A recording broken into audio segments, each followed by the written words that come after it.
मुंबईमध्ये बळवंतराव भेंडे म्हणून एक गृहस्थांना अज्ञात रोगाने पछाडले आणि अचानक त्यांची प्रकृती बिघडली.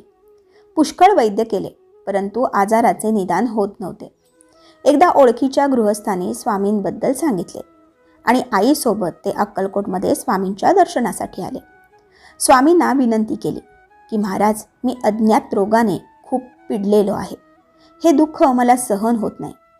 हे स्वामी राया, ह्या तुझ्या बाळावर कृपा करा आणि मला या आजारातून बरे करा. तेव्हा स्वामींनी त्यांच्या हातात श्रीफळ दिले आणि बोलले, तू घरी जा आणि स्वस्थ बैस. तुझा आजार पूर्णपणे बरा झालेला आहे. स्वामींचा प्रसाद घेऊन ते मुंबईला आले.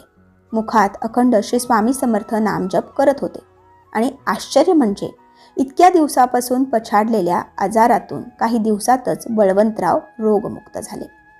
तर मंडळी, या कथेचा बोध हाच की स्वामी चरणी अतूट अभेद्य विश्वास ठेवला तर चमत्कार हे घडतातच. हे कायम लक्षात ठेवा. धन्यवाद.